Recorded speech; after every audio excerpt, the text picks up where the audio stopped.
I never thought painting a shed could change my life. But there I was, brush in hand, watching white paint drip onto the grass while Maria Santos stood 3 feet away, asking me the most vulnerable question I'd ever heard. Above a whisper, but it cut through the coastal Oregon morning like a foghorn. Would you kiss someone who's almost 51? You see me? Those 8 words hung in the salt air between us, and I knew nothing would ever be the same. Before we jump back in, tell us where you're tuning in from, and if this story touches you, make sure you're subscribed because tomorrow I've saved something extra special for you. My name is David Chen, and I've been fixing things in Millbrook for the better part of 15 years. Nothing glamorous, mind you. Leaky faucets, squeaky doors, the occasional deck repair when the coastal storms get particularly nasty. I inherited my father's tool collection and his steady hands, but thankfully not his inability to talk to people. Dad could rebuild an engine blindfolded, but couldn't order coffee without breaking into a sweat. The morning this all started was one of those perfect September days that makes you remember why people moved to small coastal towns in the first place. The fog had burned off early, leaving the air crisp and clear. I could smell Mrs. Patterson's cinnamon rolls from her bakery 4 blocks away, mixed with the ever-present salt and seaweed from the harbor. I was loading my truck outside Richie's Hardware when Tony called out from behind the counter. "Chen, got time for a quick job today?" I walked back inside, boots echoing on the worn wooden floors. Tony Ritchie had been running this place since before I was born, and somehow he knew everyone's business before they did. Gray mustache, permanently paint-stained apron, and a smile that could sell ice to penguins. "Depends on the job," I said, leaning against the counter. "And whether you're going to try to talk me into using that expensive primer again?" Tony laughed and pulled out a sticky note covered in his chicken scratch handwriting. "Maria Santos needs her garden shed painted. Husband's been promising to get it done for months, but you know how that goes."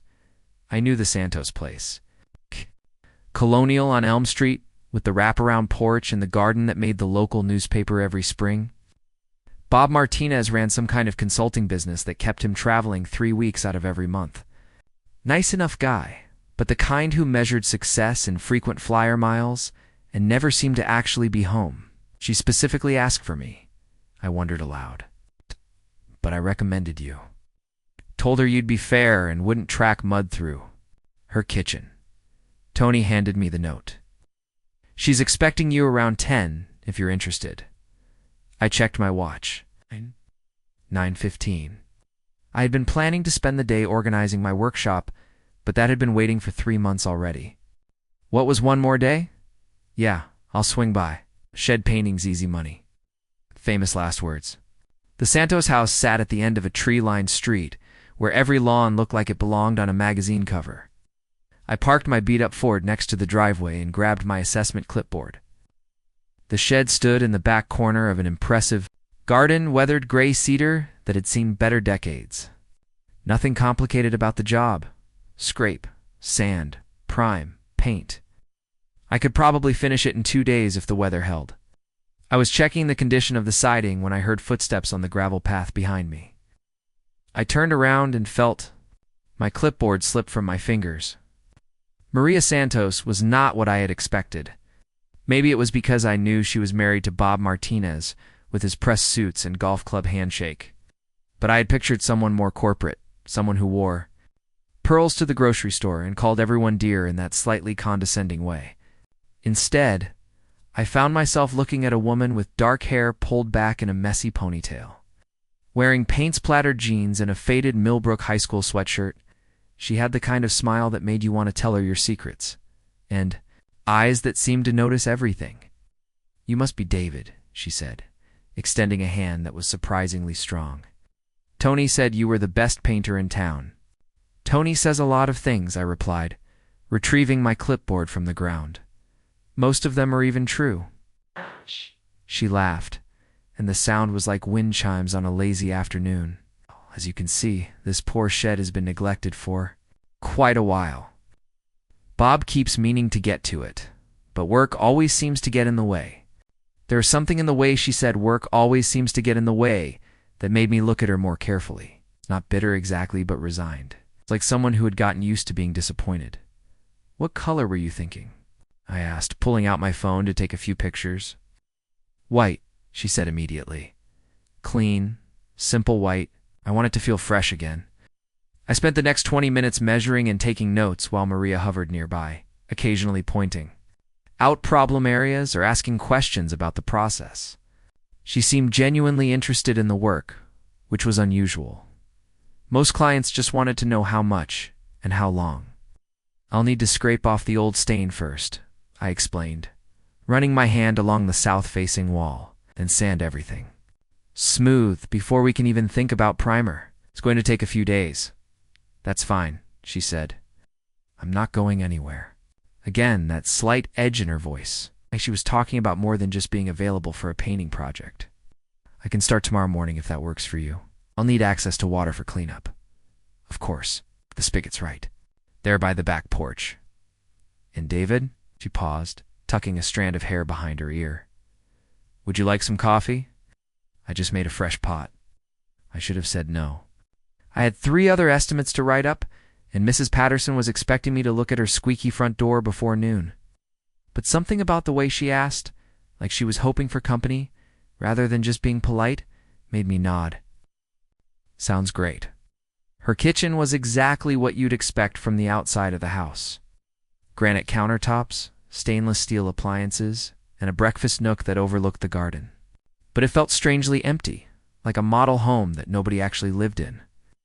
No dishes in the sink, no newspapers scattered around, no evidence of daily life. Cream or sugar? She asked, pouring coffee from a machine that probably cost more. Then my truck payment. Black is fine. I accepted the mug and took a sip. It was excellent coffee, the kind you get from one of those specialty shops in Portland. This is really good, thank you. It's one of my few indulgences. She leaned against the counter, cradling her own mug. Bob thinks it's wasteful too. Spend $12 on coffee beans, but it makes me happy. There it was again. That careful way of speaking about her husband that suggested there were things she wasn't saying. Preparing and narrating this story took us a lot of time, so if you are enjoying it, subscribe to our channel. It means a lot to us. Now back to the story. So, you've lived in Millbrook long? I asked, partly to fill the silence, and partly because I was genuinely curious. 15 years. We moved here when Emma started high school. Bob thought it would be good for her to grow up in a small town.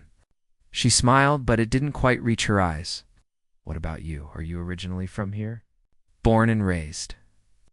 My parents had a little place down by the marina. His dad was a mechanic. Mom taught 3rd grade at the elementary school. Had they retired to Arizona 5 years ago? Said they were tired of the rain? I took another sip. Of coffee. I bought their house from them. It's nothing fancy, but it's paid for. That must be nice, she said quietly. Having something that's really yours. The way she said it made me wonder what in her life actually belonged to her. The house was beautiful, but it felt like Bob's house. The coffee was her small rebellion, her tiny claim to personal preference in a world that seemed to revolve around someone else's choices. We talked for another 15 minutes about safe, neighborly topics. The weather, the upcoming harvest festival, whether the new traffic light on Main Street was really necessary. But underneath the small talk, I sensed something else. It's a loneliness that felt familiar, even though our lives were completely different. When I finally left to write up the estimate, Maria walked me to my truck. I hope the price won't be too shocking, I said, handing her my business card. I'm sure it will be fair, she replied. Tony vouched for you and he's never steered me wrong. As I drove away, I found myself thinking about the way she had said I'm not going anywhere when I mentioned the project would take several days. Most people would have been concerned about the inconvenience, but Maria had seemed almost relieved at the prospect of having something to focus on. That evening, I sat at my kitchen table with my calculator and pricing guides, trying to figure out a fair rate for the Santos job. It was straightforward work, nothing complicated about it. But I found myself taking extra time with the estimate. Double-checking my measurements and thinking about details I usually didn't worry about. My little house felt particularly quiet that night. I had gotten used to living alone after my divorce. 3 years earlier? But something about my conversation with Maria had stirred up feelings I thought I had successfully buried. The sense that there were important conversations happening just beneath the surface of everyday politeness. The recognition of someone else who had learned to be content with small pleasures because the bigger dreams seemed out of reach. I emailed the estimate to Maria before I went to bed, along with a note saying I could start the next morning if she approved the price. Her response came back within an hour, even though it was nearly 11 o'clock. Price looks perfect. See you at 8. Thank you, David. I stared at the screen for a long time before closing my laptop. Something about this job felt different already, and I hadn't even picked up a paintbrush yet. I told myself it was just because I was looking forward to working outdoors in good weather. Odd. But I knew that wasn't the whole truth. The next morning dawned clear and still, with just enough coolness in the air to make physical work comfortable. I loaded my truck with scrapers, sandpaper, and drop cloths, then stopped by Richie's for the primer and paint Maria had approved.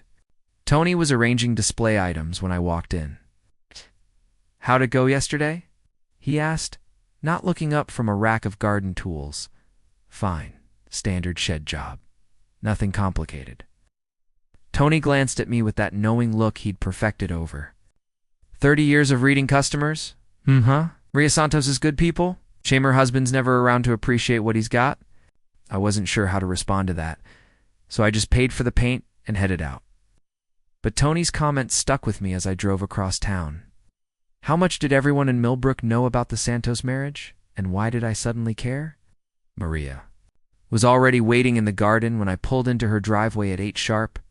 She wore the same paint-splattered jeans from the day before, but had swapped the sweatshirt for a navy blue cardigan that brought out the warmth in her dark eyes. A thermos sat on the small patio table, along with 2 ceramic mugs. I thought, "You might want coffee while you work," she said, gesturing toward the setup. "Unless that's unprofessional or something."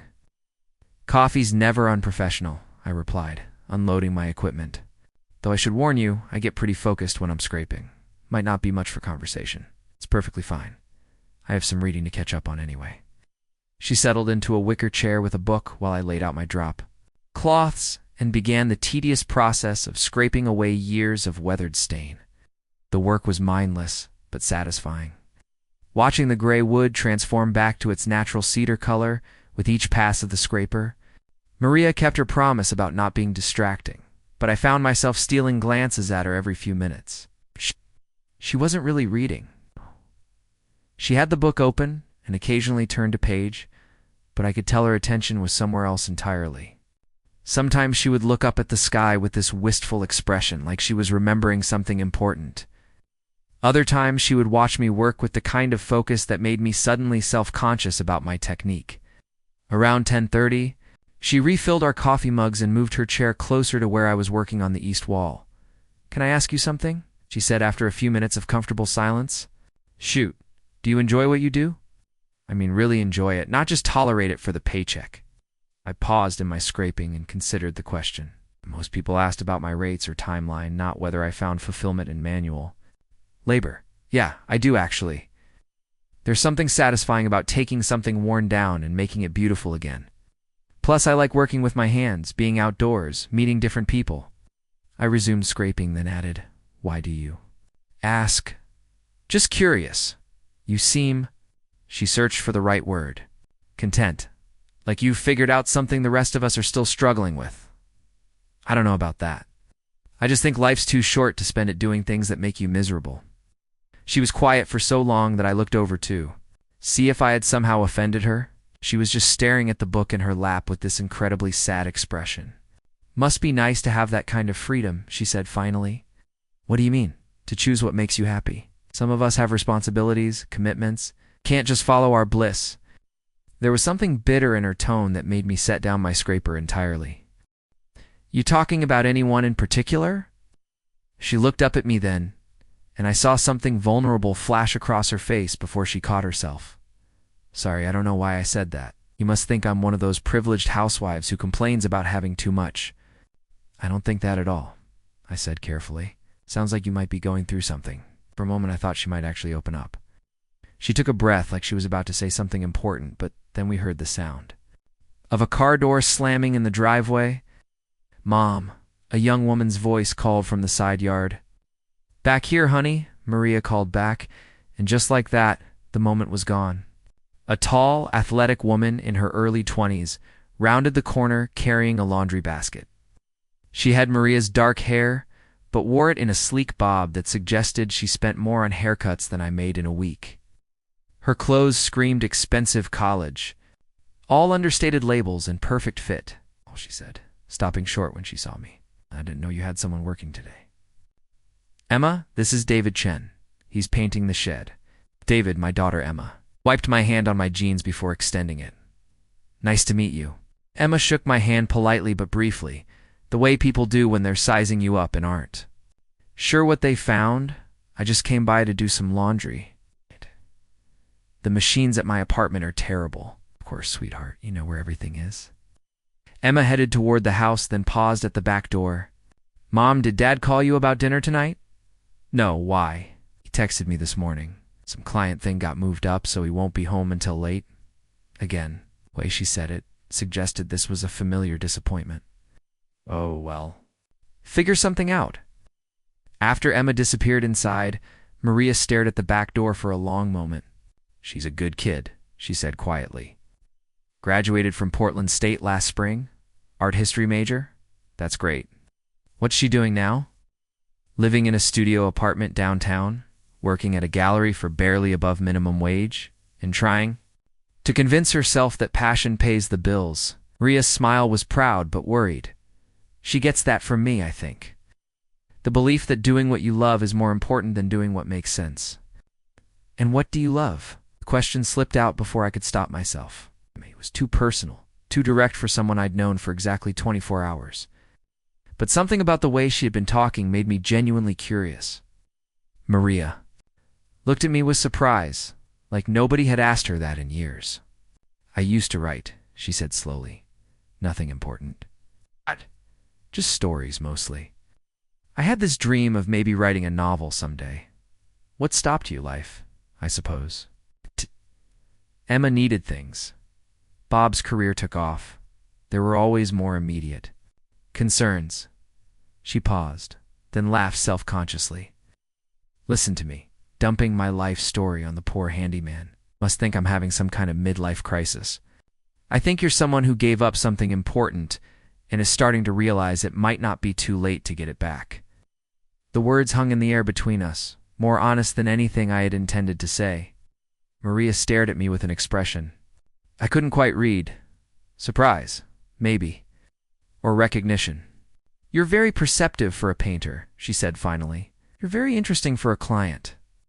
We looked at each other for a moment that felt longer than it probably was, and I realized I was in dangerous territory. Maria Santos was married. Probably lonely, and definitely not someone I should be having meaningful conversations with while her husband was out of town. I picked up my scraper and got back to work, focusing intently on a particularly stubborn section of stain. But I could feel her watching me, and the silence between us had shifted into something charged with possibilities neither of us should be considering. Round noon, Emma emerged from the house with her laundry basket and announced she was heading back to town. "Mom, you should come with me. We could grab lunch at that new place on Harbor Street. It's sweet, honey, but I should stay here. David might need something." "I'm fine," I said quickly. "You should go. I'll just be scraping all afternoon anyway." But Maria shook her head. "I'm not really in the mood for crowds today. Maybe next time." Emma looked between us with the sharp awareness that young people have 4 adult undercurrents. "It will call me if you get bored sitting in the backyard all day." After Emma left, Maria seemed restless. She moved her chair twice, refilled the coffee thermos even though it was still half full, and kept starting conversations that trailed off into nothing. "You don't have to babysit me, you know," I said during one of these awkward silences. "I'm used to working alone, I know. She stopped, looking embarrassed. "Bob's in Seattle until Thursday. Emma's busy with her own life, and the house feels so quiet. I suppose I'm enjoying the company." There was something heartbreaking about the way she said it, like she was apologizing for being lonely in her own home. "Well, I'm not much for conversation while I work, but you're welcome to stay. Maybe you could tell me about these stories you used to write."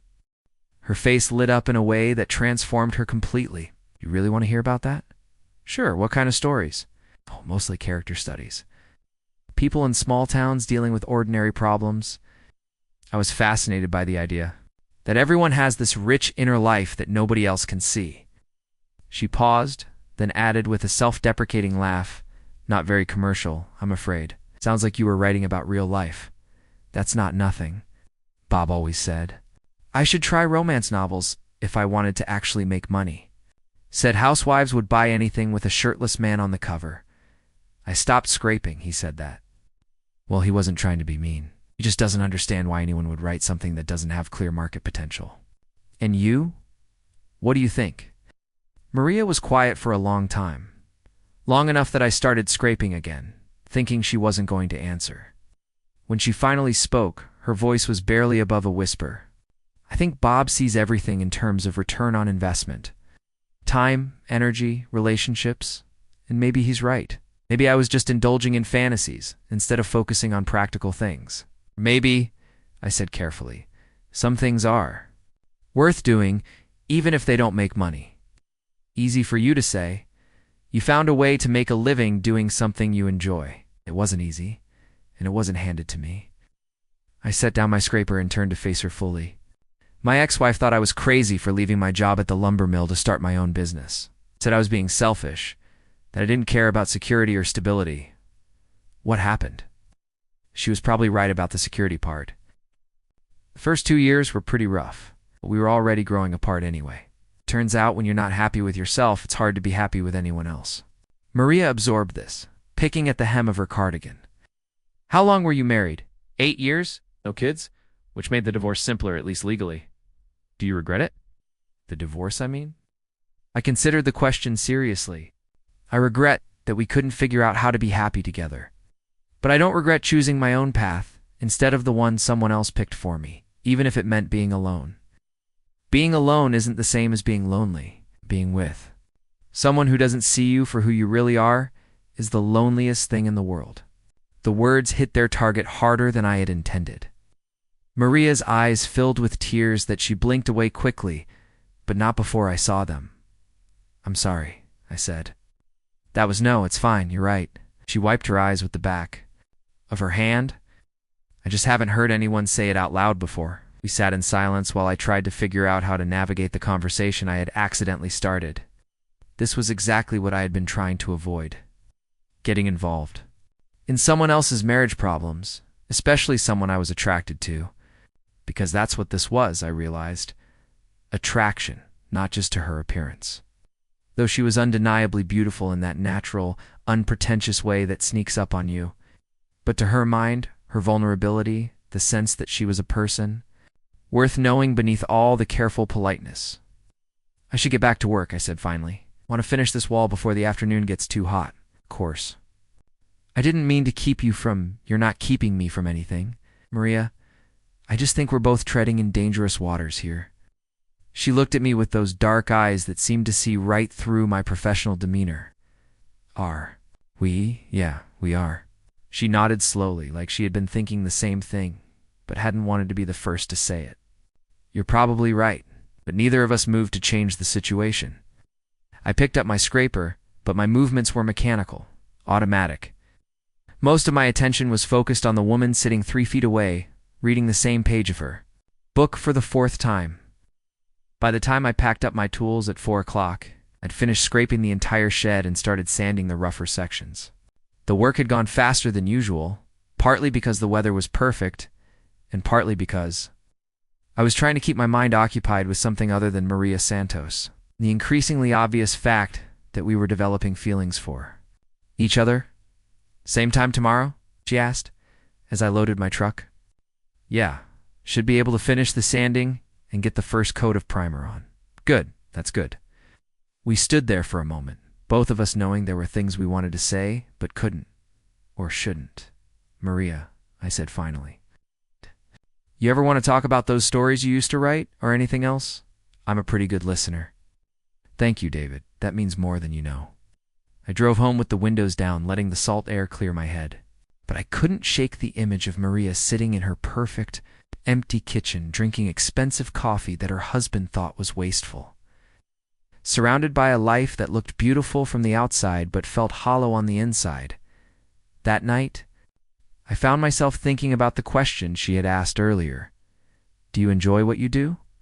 It had seemed like an innocent conversation starter, but I was beginning to understand that it was really about something much deeper. She was asking whether it was possible to build a life around your own choices rather than everyone else's expectations. I had been lucky in that regard. Or maybe lucky wasn't the right word. Maybe I had just been willing to pay the price for authenticity, even when that price included loneliness and financial uncertainty. But what about someone like Maria, who had built her entire adult life around being what other people needed her to be? How do you start over when you're almost 51 and everyone expects you to be grateful for what you have? I fell asleep that night wondering if I was about to become part of the answer to that question, and whether that was something I was prepared for.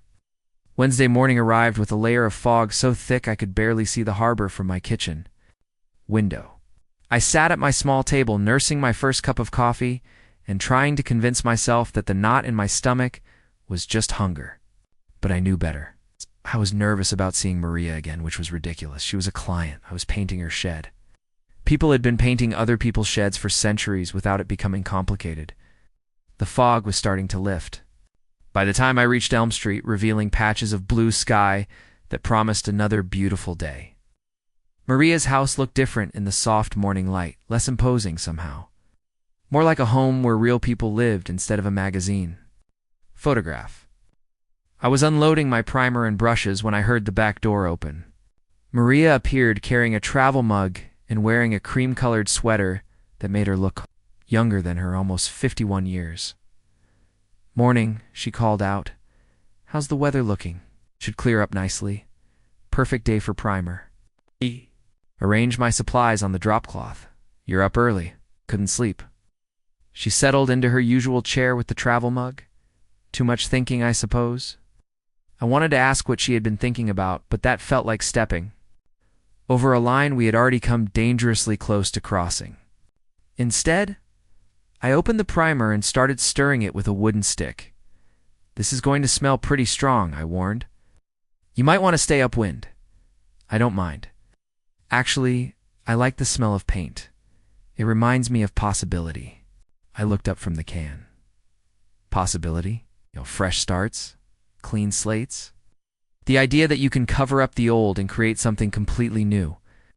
There was something wistful in her voice that made me pause in my stirring. Is that what you're hoping for? A fresh start? Maria was quiet for so long that I thought she wasn't going to answer. When she finally spoke, her words came out in a rush, like she had been holding them back for too long. David, can I tell you something? And you promise not to think I'm completely pathetic? I already promised I was a good listener. That includes not judging. She took a deep breath. Yesterday, after you left, I went upstairs to Bob's office. He has this filing cabinet where he keeps all our important papers. Insurance, taxes, mortgage documents. I don't usually go through it, but I was curious about something.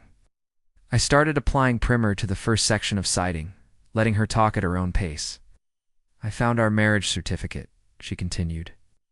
Just sitting there in a manila folder like any other business document, and I realized I couldn't remember the last time. Bob and I had a conversation that wasn't about schedules or bills or Emma's future. We've become business partners, running the corporation of our life together. The primer went on smooth and white, covering the weathered cedar like hope covering disappointment. How long has it been like that? Years? Maybe always? And I just didn't want to see it. Maria shifted in her chair. When we first met, I thought his ambition was attractive. He had plans, goals, a clear vision of what he wanted. I was 26 and impressed by someone who seemed so sure of himself, and now I think maybe he fell in love with the idea of having a supportive wife, and I fell in love with the idea of being chosen by someone successful. We're both getting exactly what we thought we wanted. I moved to the next section of wall, considering her words. But it's not what you actually want. No, it's not. Her voice was barely above a whisper. And the terrible part is, I don't think Bob would understand why that matters. He'd point out that we have a beautiful house, financial security, a daughter in college. He'd ask what more I could possibly want. What would you tell him? That I want to feel like I exist as more than just an accessory to his life. That I want someone to ask what I'm thinking about, not just what's for dinner. It's that I want to write stories again, even if they never make a penny. They paused. That I want to be seen. The last words hung in the air between us, heavy with meaning. I kept painting, but my hands had started to shake slightly. This conversation was heading toward territory that could change everything, and I wasn't sure either of us was prepared for where it might lead. Maria, I said carefully, are you telling me this because you need someone to listen? Or because you're thinking about doing something about it? I don't know. Both, maybe. She stood up and walked over to where I was working, close enough that I could smell her perfume mixed with the sharp scent of primer. Can I ask you something? Sure. When you look at me, what do you see? I stopped painting and turned to face her fully. This was the moment I had been dreading and anticipating since yesterday. The moment when whatever was happening between us would have to be acknowledged out loud. See someone who's intelligent and kind and funny, someone who gave up her dreams to support other people's dreams and is just now realizing she might want them back. Someone who's beautiful but doesn't seem to know it. I paused, then added quietly, someone who deserves better than being taken for granted. Maria's eyes filled with tears, but she didn't look away. Do you see someone who's almost 51? I see someone who's exactly the right age to stop apologizing for wanting more out of life. Even if wanting more means potentially hurting people I care about. Even then, we stared at each other in the morning sunlight, and I realized we had just crossed the line I had been trying so hard to avoid. Not physically, but emotionally. We'd moved from polite conversation to honest confession to something that felt dangerously close. To a declaration. The sound of a car door slamming in the driveway broke the spell. Maria stepped back quickly, wiping her eyes with the sleeve of her sweater. That's probably Emma, she said. She mentioned she might stop by today. But it wasn't Emma who rounded the corner of the house. It was Bob Martinez, 2 days early from his business trip. Carrying a briefcase and wearing the kind of smile that suggested he was pleased with himself for being unpredictable. Surprise, called out, setting down his briefcase to embrace. Maria finished the Seattle deal ahead of schedule and thought I'd come home early. Das! I watched Maria's face transform as she hugged her husband. The openness and vulnerability that had been there moments before disappeared behind a mask of pleasant surprise. It was like watching someone shut down a computer, all the interesting programs closing one by one until only the basic operating system remained. Bob, this is David Chen, Maria said, stepping back from the embrace. He's painting the shed. Bob turned to me with the kind of handshake that was designed to establish dominance. Firm grip, direct eye contact, the slight smile of someone who was used to being the most important person in any room. David, good to meet you. How's the project coming along? Right on schedule? Should have the primer finished today first? Coat of paint tomorrow. Excellent. Maria's been wanting this done for months. I kept meaning to get to it myself, but you know how it is. Work always seems to take priority. There was something casual about the way he said it. It made me understand this was how he talked about most of Maria's requests, as items on a to-do list that never quite reached the top. Bob, you must be tired from traveling, Maria said. Why don't you go inside and I'll make you some coffee? That sounds perfect. I've got a conference call at 11, but I have some time before that. He picked up his briefcase and headed toward the house, then paused. David, what do I owe you so far? We can settle up when the job's finished, I replied. Probably Friday. Sounds good, Maria. We'll write you a check.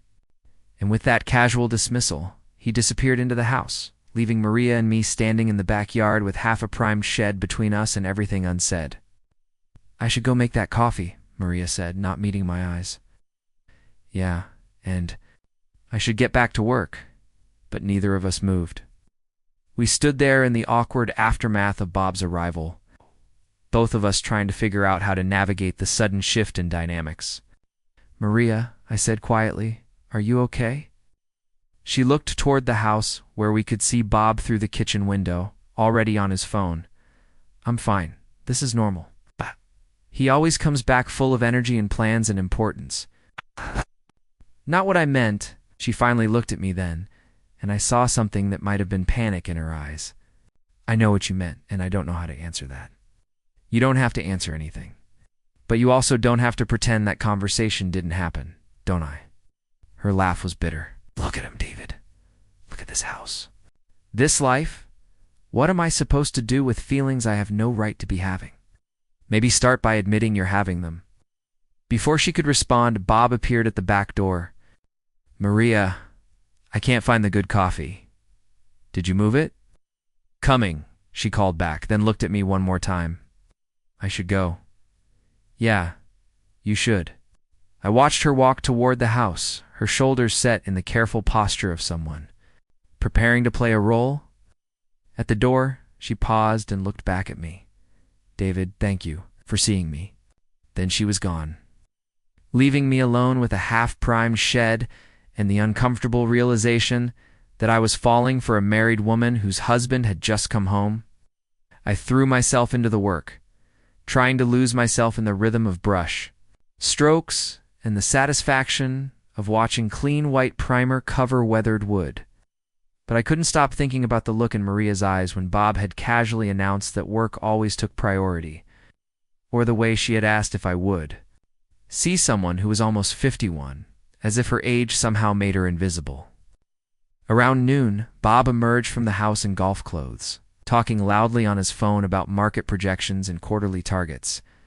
He waved at me absently as he loaded his golf bag into his BMW, then drove off without saying goodbye to Maria. She appeared at the back door a few minutes later, still wearing the cream sweater, but looking somehow diminished.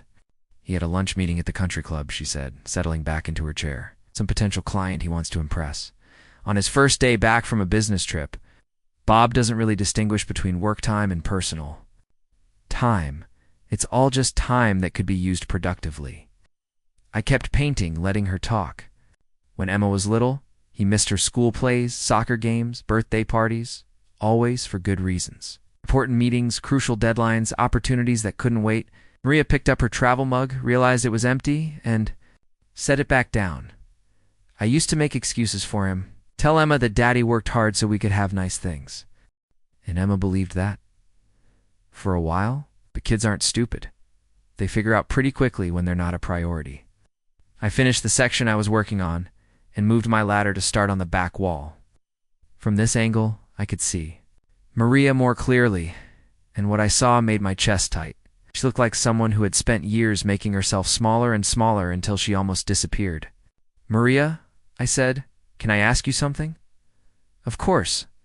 When was the last time Bob asked you what you wanted? Not what you needed or what would be practical, but what you actually wanted.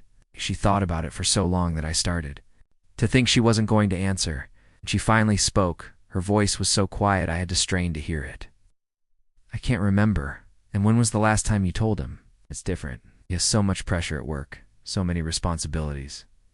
Adding my wants to his list of things to worry about wouldn't be fair. Wouldn't be fair to who? The question hung in the air between us while Maria stared at her empty coffee mug.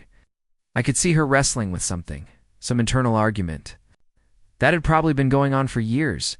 You think I'm a coward, she said finally. I think you're someone who's been trained to believe that other people's needs are more important than your own. That's not cowardice, that's conditioning. Same result though, isn't it? Only if you let it be. I climbed down from the ladder and started cleaning my brush in the water bucket. The primer was finished, and the shed already looked transformed. Clean, fresh, ready for whatever color would come next. David, Maria said, her voice stronger now, would you kiss someone who's almost 51? The question hit me like a physical blow. It's not because I didn't know the answer, but because I knew it too well. Yes, I said without hesitation, if she was the right person. Do you see me? I set down my brush and walked over to where she sat, stopping just close enough to see the flecks of gold in her dark eyes. I see you, Maria. The question is, do you see yourself? She stood up then, closing the distance between us until we were barely a foot apart. I could see the pulse beating in her throat, could smell her perfume mixed with the lingering scent of primer. I'm starting to, she whispered. And then, because neither of us seemed capable of stepping back from the edge we had been approaching. For 3 days, She reached up and touched my face with fingers that trembled slightly. "This is crazy," she said. "Yeah, it is. I don't know what I'm doing, neither do I." But we stayed there anyway, two people who had found something unexpected in a backyard in Millbrook, Oregon, while painting a shed white as fresh snow. The sound of another car door slamming made us step apart quickly, both of us breathing hard and trying to look casual. This time it really was Emma, carrying what looked like takeout bags from the Harbor Street Cafe. "Mom," she called out as she approached. I brought lunch. "I thought you might be getting tired of hi David, how's the painting going?" "Good," I managed. "Just finished the primer." Emma looked between her mother and me with that sharp awareness young people have for adult complications. "Everything okay out here?" "Fine, sweetheart," Maria said, her voice only slightly unsteady. "David was just explaining the next steps for tomorrow." "Right," I said, grateful for the excuse to focus on something concrete. "First coat of paint goes on tomorrow morning, assuming the weather holds." "Great." "Set the food bags on the patio table. I brought extra sandwiches if you want to join us for lunch, David." I looked at Maria, who gave an almost imperceptible shake of her head. "Thanks, but I should head out. Got another estimate to write up this afternoon?" "Of course. We'll see you tomorrow then." As I packed up my equipment, I could hear Emma chatting with her mother about her job at the gallery, some exhibition. They were planning normal daughter and mother conversation. But I could feel Maria watching me, and when I finally looked back at her, the expression on her face was equal parts terrified and determined. Whatever was happening between us, it wasn't going away. And tomorrow, when I came back to apply the first coat of paint, we were going to have to figure out what to do about it. Thursday morning brought with it the kind of coastal storm that reminded everyone why Oregon had so many coffee shops. Rain hammered against my bedroom window at 5 in the morning, and by the time I checked the weather forecast, I knew there would be no painting today. The storm was supposed to last until evening, with winds gusting up to 40 miles per hour. I made coffee and sat at my kitchen table, staring at my phone. I should call Maria and let her know I wouldn't be coming by. It was the professional thing to do. But every time I started to dial her number, I found myself hesitating. Yesterday had changed something fundamental between us. I wasn't sure how to navigate a simple work conversation when we both knew it was about much more than paint. Finally, around 8 o'clock, I sent a text instead. "Storm's too heavy. For painting today, we'll try again tomorrow if weather clears." Her response came back almost immediately. "I was hoping you'd say that. Bob left early for Portland. Some emergency meeting. Emma's at work. House feels very quiet." I stared at that text for a long time, reading between the lines. She was alone. She was thinking about yesterday. She was reaching out to me in the only way that felt safe. My phone buzzed again. "Sorry. That was inappropriate. Understand if you need to keep things professional." Before I could second-guess myself, I called her David. She sounded surprised, maybe a little breathless. "It wasn't inappropriate. I don't think either of us is very good at keeping things professional anymore." A pause. I could hear rain against windows on her end, too. "No," she said quietly. "We're not, Maria. We need to talk. Really talk. Not around the edges of things. Not in careful code. About what's happening here, I know. I've been thinking about it all night, and I'm terrified. But also more awake than I've felt in years." I found myself smiling despite the seriousness of the situation. "Yeah, I know the feeling. David, could you—" She stopped, started again. "Would you like to come over for coffee? Just to talk? Bob won't be back until late, and I think we owe ourselves an honest conversation." Every reasonable part of my brain told me to say no. Going to her house while her husband was away crossed every line of professional and personal ethics I had ever set for myself. But the part of me that had been waking up every morning for the past 3 days thinking about Maria Santos won out. "I'll be there in 20 minutes, thank you." The drive to Elm Street through the storm gave me plenty of time to think about what I was doing. I was about to have a conversation that could fundamentally change to people's lives. Maria was married, even if that marriage was struggling. I was a divorced handyman who fixed things for a living. not someone who typically got involved in other people's complicated emotional situations. But as I pulled into her driveway and saw her waiting at the front door, I realized that some situations choose you rather than the other way around. Maria Santos had walked into my life 3 days ago asking for help with a shed. And somehow, we had discovered that we might be able to help each other with much bigger things. She opened the door before I could knock, wearing jeans and a soft gray sweater that made her eyes look almost silver. Her hair was loose around her shoulders instead of pulled back, and she looked younger and more vulnerable than I had ever seen her. "Come in," she said. "I made a fresh pot of coffee." House felt different without Bob's presence. Less like a show place and more like somewhere people actually lived. There was a book open on the kitchen counter, reading glasses beside it, a coffee mug with lipstick marks on the rim, small signs of a person existing in her own space. Storms. "Really something?" I said, accepting the mug she handed me. I love storms. I love storms. They make everything feel more honest somehow. Like the world is finally showing its real face instead of pretending to be calm. We sat at the kitchen table, both of us trying to figure out how to begin a conversation we had never expected to have. "Maria," I said finally, "I need you too. Know that I didn't plan any of this. When Tony sent me over here to paint your shed, I thought it would be a simple job." "I know. I didn't plan it either." She wrapped her hands around her mug like she was trying to warm herself from the inside out. "But it happened anyway." "Yeah, it did. So what do we do about it?" I had been asking myself the same question since yesterday afternoon. "Think we start by being honest about what we're feeling. No more talking around it." She nodded, then took a deep breath. "I'm attracted to you. Not just physically, though. That's certainly part of it. But you listen to me like what I have to say matters. You ask me questions about myself, not just about what you need from me. When you look at me, I feel like I exist, and with Bob, I feel like a supporting character in his story. The wife who makes sure his life runs smoothly so he can focus on the important things." She paused. "I know that sounds terrible. He's not a bad man, David. He provides for us. He's faithful as far as I know. He cares about Emma's future. But he doesn't see me. Not really." I reached across the table and took her hand. Her fingers were cold despite the coffee mug. "You don't sound terrible. You sound like someone who's been invisible for so long that you started to believe you." "Actually were?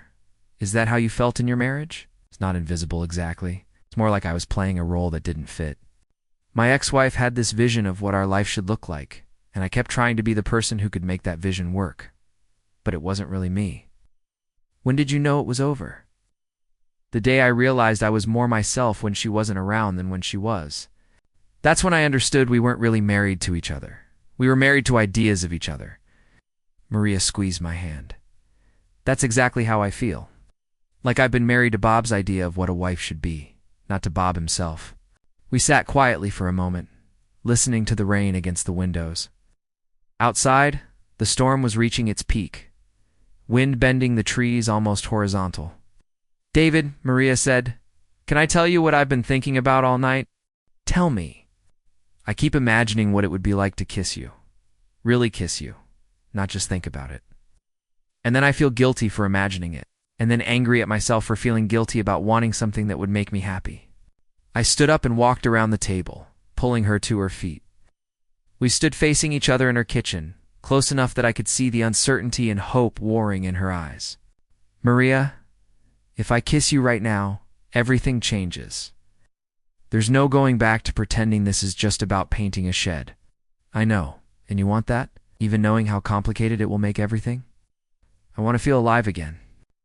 I want to remember what it's like to be wanted for who I am, not what I can do for someone else." She reached up and touched my face with the same trembling fingers from yesterday. "I want to stop apologizing for taking up space in my own life." I leaned down and kissed her then, soft at first, then deeper when she responded by pulling me closer. She tasted like coffee and possibility, and when we finally broke apart, we were both breathing hard. She whispered against my lips. "Yeah." We kissed again, longer this time.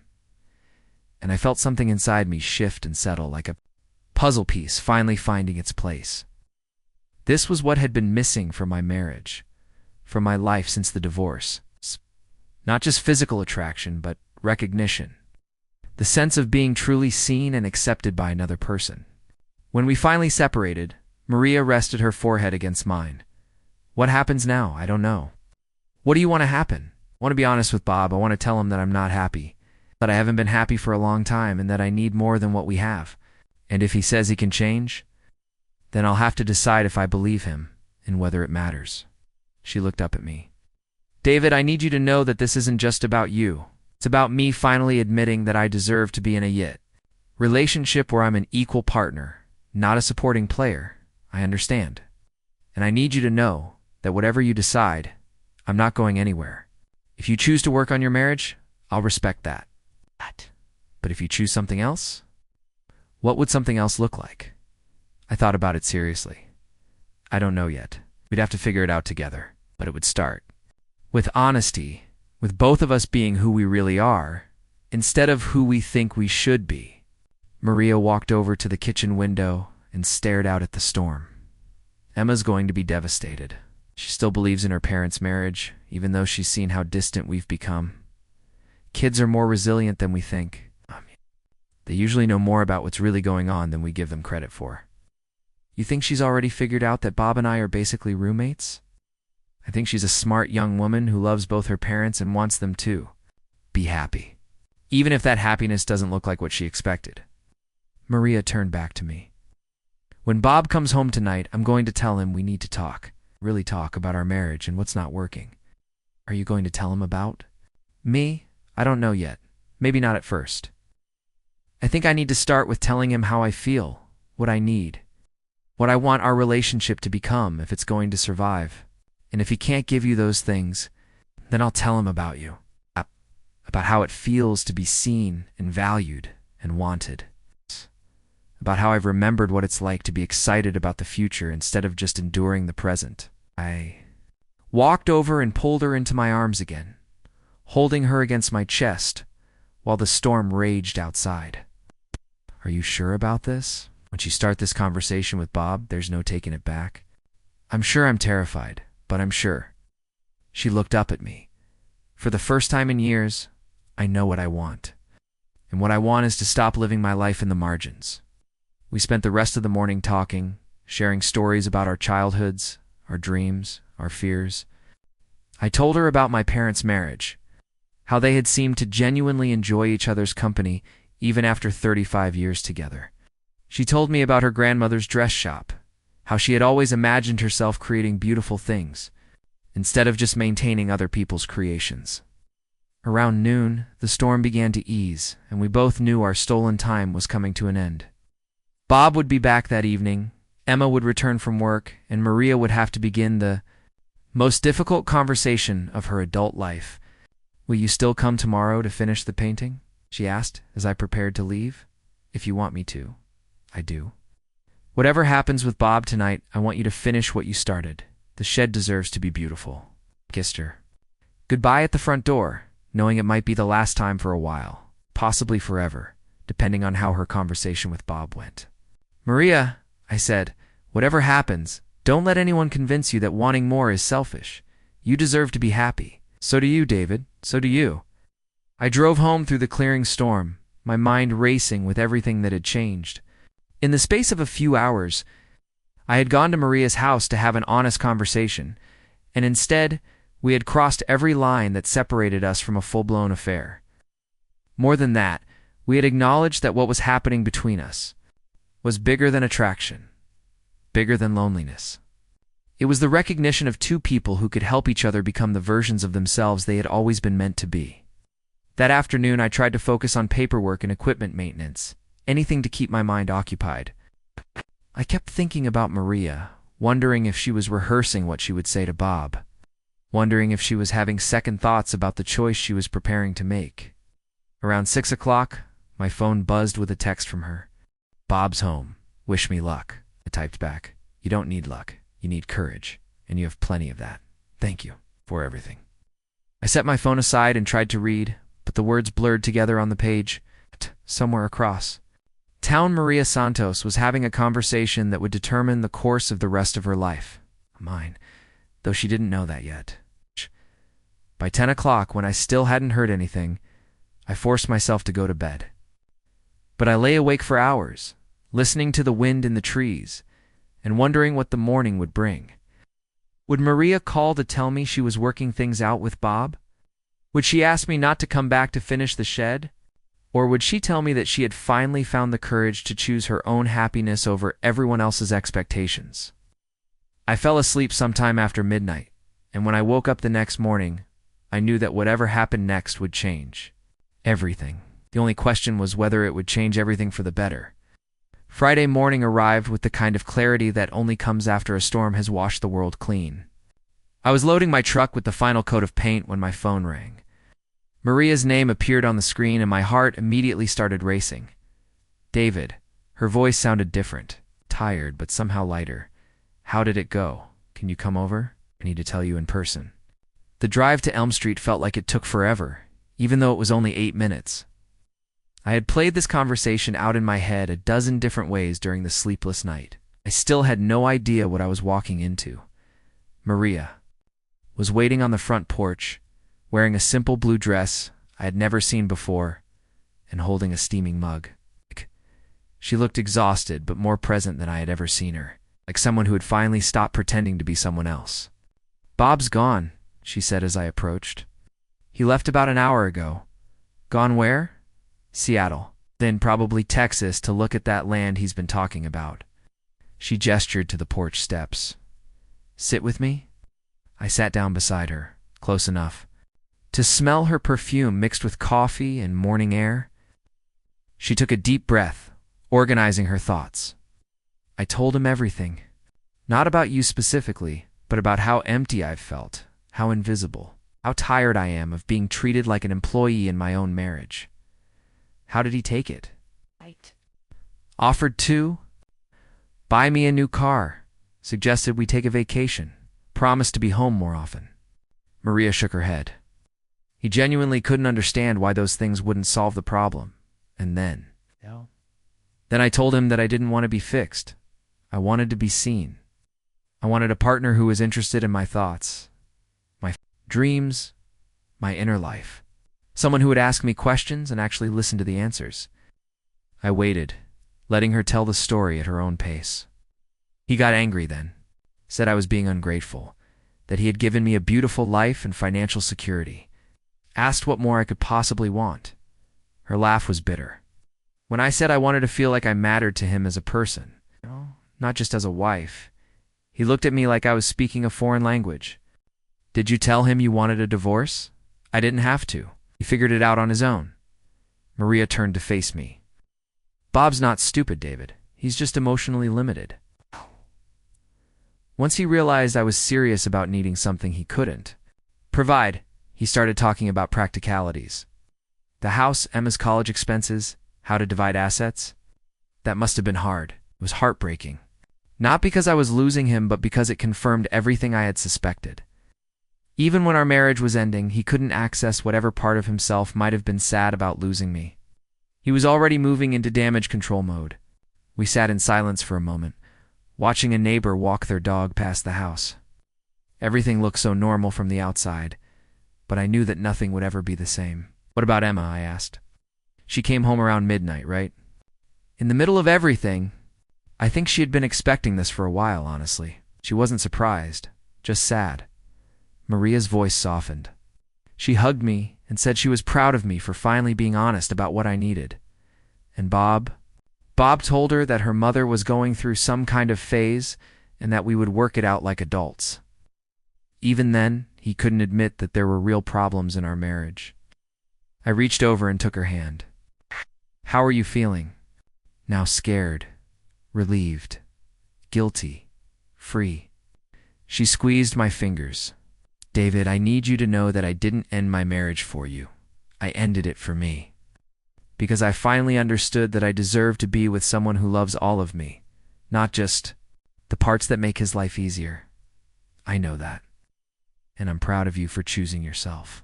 But I'm hoping," she continued, looking directly into my eyes, that you might want to explore what this could be between us.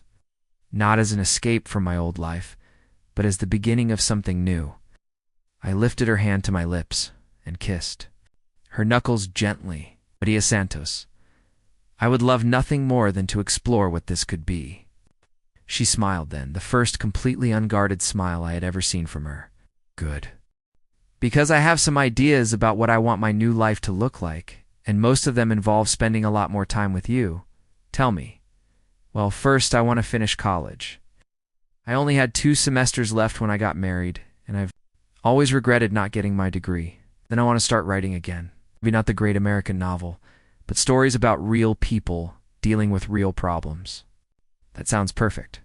And I want to travel. It's not expensive resorts where Bob can network with clients, but real places where I can see how other people live. I want to eat street food in Thailand and visit museums in Prague and watch the sunrise from the top of a mountain somewhere. Any particular mountain? I'll let you know when I see it. She grinned. What about you?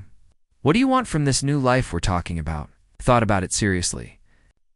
I want to keep doing work that makes me happy, but maybe expand it. Yeah. I've been thinking about restoration projects, bringing old houses back to life. There's something appealing about taking something that's been neglected and helping it become beautiful again. Like people. Like people. We talked for another hour about dreams and possibilities, about the practical realities of starting over, and the excitement of not knowing exactly where we were headed. Around 10 o'clock, Maria stood up and stretched. I suppose we should. Finish your painting project, she said. Can't leave the shed half done. You sure you want me to finish it? I might remind you of everything that happened this week. David, this shed is where I found the courage to ask for what I wanted, where I stopped being invisible to myself. Of course, I want you to finish it. We walked around to the backyard together, and I was struck by how different everything looked. The same garden, the same trees, the same shed, waiting for its final coat of paint. But it felt like we were seeing it all with new eyes. I spent the morning applying the final coat of white paint while Maria worked in her garden, transplanting flowers and humming softly to herself. We didn't talk much, but the silence between us was comfortable, full of possibility instead of uncertainty. Around noon, Emma arrived with takeout bags and a bottle of champagne. I thought we should celebrate, she announced, setting everything on the patio table. Mom's new beginning deserves recognition. Champagne at lunch? Maria asked, raising an eyebrow. Champagne at lunch, Emma confirmed. Some things are more important than selling overpriced art to tourists. We ate sandwiches and drank champagne while I put the finishing touches on the shed. When I finally set down my brush and stepped back to admire the completed project, all 3 of us stood there looking at the transformation. The shed was beautiful, clean, bright, perfect. But more than that, it represented something larger. The courage to change what wasn't working, the faith that something better was possible, the willingness to do the hard work required to create the life you actually wanted. It's perfect, Maria said softly. It really is, Emma agreed. Yes. David, you do amazing work. Thank you. But honestly, this was the easiest painting job I've ever done. Why's that? Emma asked. I looked at Maria, who was standing in the afternoon sunlight, looking more radiant than I had ever seen her, because I was painting it for someone who was finally ready to be seen. 3 months later, I was refinishing the hardwood floors. In Maria's new apartment downtown, when she brought me coffee and sat cross-legged on the dusty floor beside me, I got a letter from Bob today, she said. Good news or bad news? Strange news? Engaged to someone he met in Texas, a woman who runs an agricultural consulting firm. Apparently they have very similar goals and work styles. How do you feel about that? Maria considered the question. Happy for him, actually, and grateful. We both deserve to be with people who appreciate who we really are. Any regrets? Only that it took me so long to figure out that wanting more wasn't selfish. She reached over and touched my cheek with paint-stained fingers. What about you?